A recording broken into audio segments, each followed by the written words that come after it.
The police suddenly announced, "We've urgently transported a child found in the car. You are under arrest."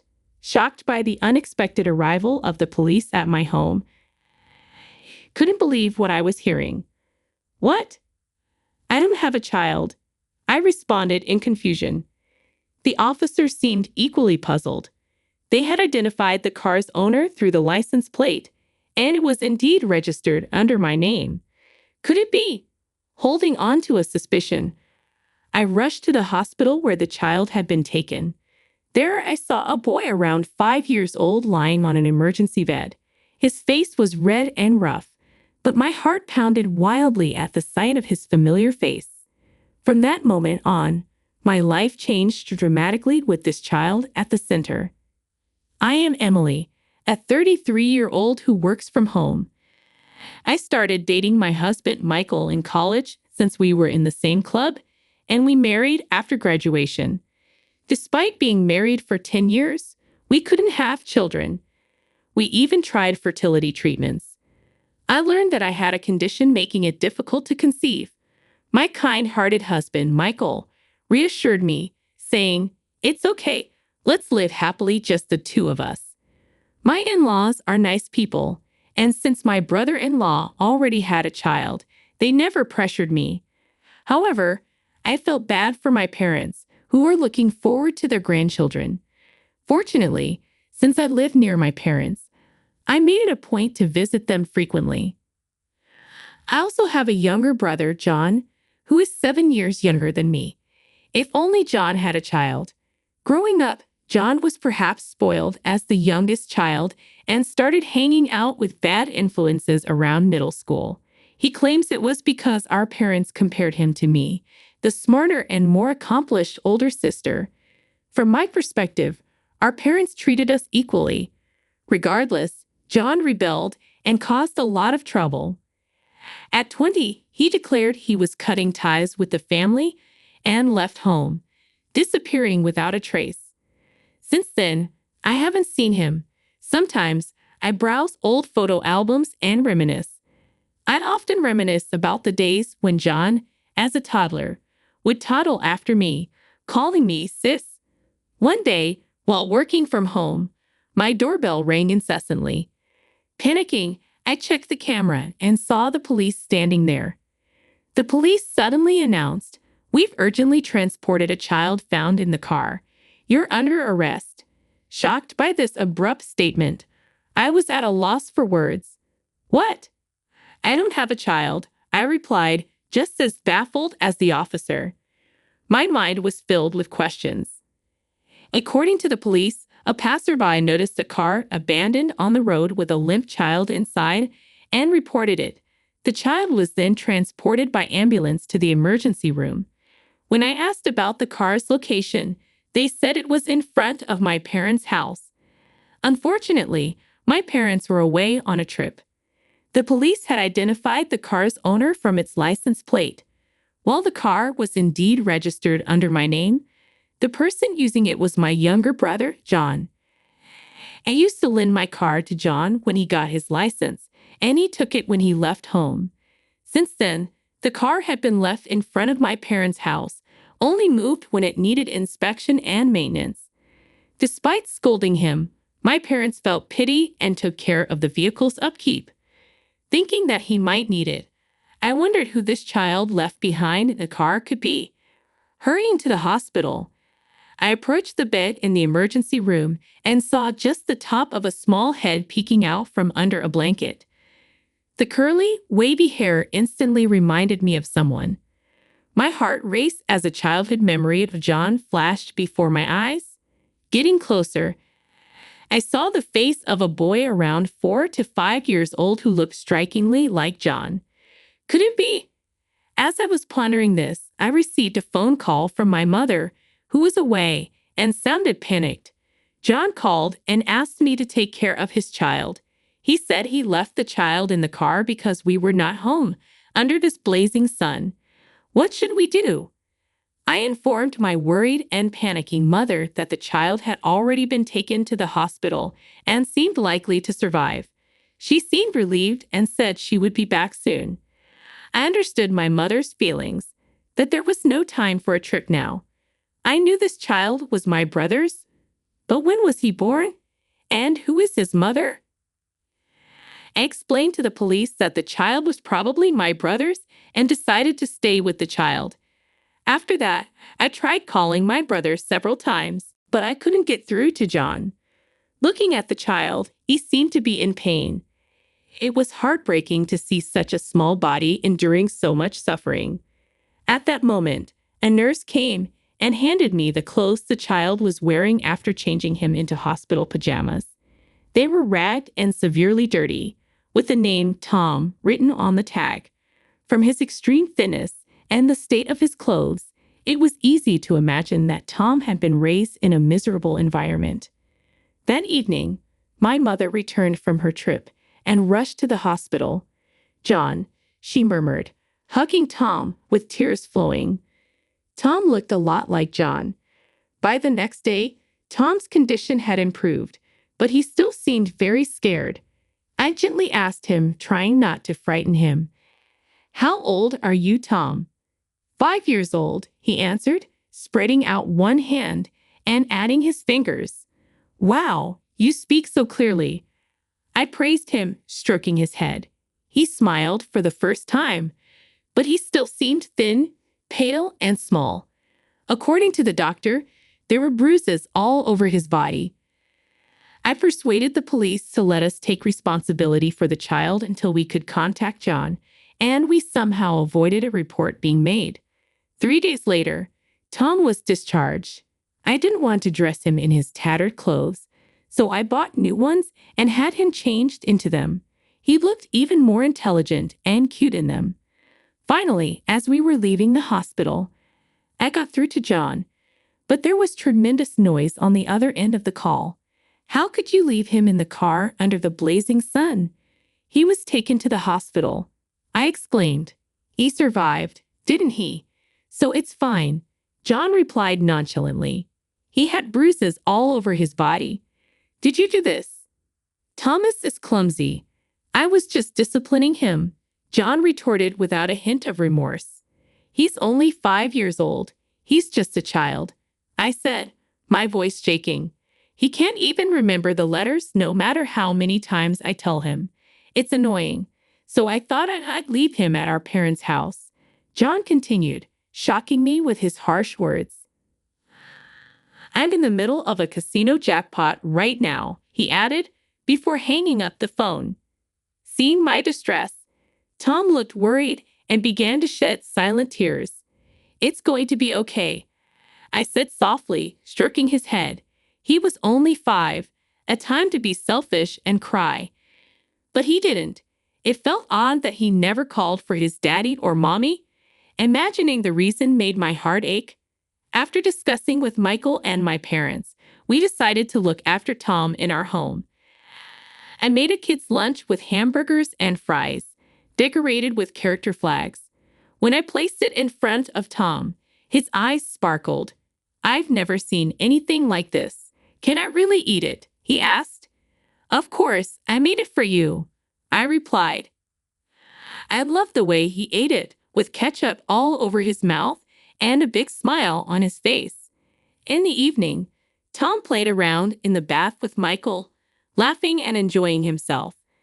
At night, I would read him picture books while lying next to him. He listened intently with sparkling eyes, but would suddenly look at me with an anxious expression. "Can I stay here forever?" "Don't want to go back home anymore," he asked. "I get it. You want to stay here, right?" I said. Tom nodded with relief, and it was heart-wrenching to see him that way. As the days went by, he became even more attached to me and Michael. When I was folding laundry, Tom would come over and offer to help. When I went shopping, he tried to carry my bags with his little body. Living together, I realized he was a kind and wonderful child. Michael and I grew so fond of him that we started discussing adopting him, especially if John and his partner weren't planning to raise him. When I checked with the city office, I found that my brother and his wife had registered Tom's birth and that on the certificate of residence, The parents and Tom were listed as living at my parents' house. We started consultations at the family court about a month after we took in Tom. Then John and a young woman came to visit. "Hey, thanks for taking care of Tom." "Oh," John said. "I don't want to go back," Tom exclaimed, hurrying to hide behind me. He must have had some frightening experiences. After years without seeing him, my brother looked more aggressive, and his clothes were unkempt. The young woman with him, who introduced herself as Risa, wore numerous piercings in her ears and nose and looked flashy, like a playgirl. "How did you know where I live?" I asked. I asked Mom. "By the way, sis, you're living in a nice house and having a great life, huh? I have something to discuss regarding Tom. Let me in." I didn't feel good about it, but I couldn't refuse when it was about Tom. According to my brother, he had married this woman shortly after leaving home. They had been moving around frequently, and there were times when they lived in their car because they had no place to stay. While looking around my house, my brother suddenly got to the point. "I heard from Mom that you don't have any children, right? You've been married for 10 years with no kids, so you probably can't have any, can you?" "What are you trying to say?" I asked. "We've got a great idea. If you want Tom, how about it? But it won't be for free." I was stunned by the audacity of him trying to sell his son for money after having tried to leave him with our parents because he was annoyed. I was burning with anger. "John, what do you think your child is? He's not an object." "What?" "Things so high and mighty." "I became rebellious because you're too serious. Our parents always sided with you.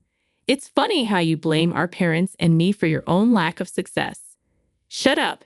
Just give me the money," John demanded, enraged. John raised his hand to hit me, but at that moment, Tom, who had been hiding behind me, stepped forward and spread his arms to protect me from John. Seeing this, I became even more determined to protect Tom. Selling a child for money was unthinkable. However, I decided to give John and Risa the $13,400 I had saved as a settlement. I also had them sign an agreement that they would never get involved with Tom again and obtain their consent for the adoption. Risa remarked, "It's refreshing not to have to raise such a troublesome child," surprising me with her coldness. Once the procedures were completed, the two took the money, smirked, and disappeared. And so, Tom truly became our child, and we completed the necessary legal procedures. The following days were nothing but happiness. Tom grew up healthy, and we, as a couple, spent our days filled with smiles and joy thanks to him. During this time, we noticed Tom's talents and wanted to nurture them. However, another incident occurred 15 years later. Once again, my younger brother and his wife came to visit. John had grown a scruffy beard, his hair was messy, and he looked rather thin. Although he was only 41, he didn't look it. The woman also had no makeup and was wearing dirty clothes and torn plastic sandals. It was immediately apparent that they had fallen on hard times and were living a rough life. I had a bad feeling, as their visit couldn't mean anything good, and my reliable husband Michael was out at work that day. "What brings you here?" I asked. "I need some money," John replied. "Why should I give you any money?" I asked, surprised. I thought Tom was just a stupid brat, but he got into a prestigious university's medical department, didn't he? John said. It seemed he had met someone from our neighborhood in a local tavern and heard about Tom. In reality, Tom was very intelligent. He had been top of his class since elementary school and even got into a prestigious medical school straight out of high school. "That's no longer your concern, is it?" I said. "It's a big deal. He's my son, and since he's such an excellent son." "I thought I'd take him back," John said. "What?" I exclaimed in shock. John smirked and said, "If you don't like it, give me the money. How about you give me $33,500? John demanded. "Sister, didn't I already give you $13,400 15 years ago?" "That's a different story.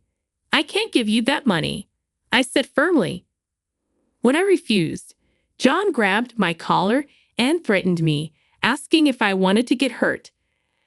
I felt more pain in my heart than in my body, looking at my thoroughly rotten brother. At that moment, someone shouted, "Stop it," and grabbed John's arm. It was Tom, who had grown into a sturdy 20-year-old. John was easily subdued and ended up lying face down on the floor. John's wife, seeing the grown-up Tom, said sweetly, "You've grown up. I'm your mom. I've wanted to see you." But Tom firmly declared, "My only parents are the mom and dad of this house. I remember the horrible things you did to me when I was just 5. I experienced love the first time when I came to this house. You are not my parents." Even after hearing Tom's words, the two didn't seem to give up. So I showed them the agreement we made 15 years ago. The agreement stated, we will have no future involvement with the child. If we do not comply, we will be sued. You've broken your promise. I'm calling the police, I said. They were visibly shaken, making excuses that they had completely forgotten about it. Actually, we are being pursued by debt collectors. Without $33,500, we're in deep trouble. So don't be so cold. Help me out, sister. You are rich, aren't you? John pleaded, his earlier threats now turned into begging. I can't help you. The moment you abandoned Tom, you severed ties with me too. I have no brother anymore, I replied coldly. Please, he pleaded. But I coldly rejected him. Helping him now would only encourage him to continue his behavior. As I was about to call the police due to their insistence, they reluctantly left. Later on, heard that the couple had been caught shoplifting and seemed to be in jail, leading a miserable life. Meanwhile, Michael, Tom, Anna continued to live a peaceful and happy life. Seeing Tom, who wants to become a doctor to help those suffering from illnesses, makes me really happy. Thinking about it, we were able to live every day with laughter thanks to Tom. We hope to continue living happily together.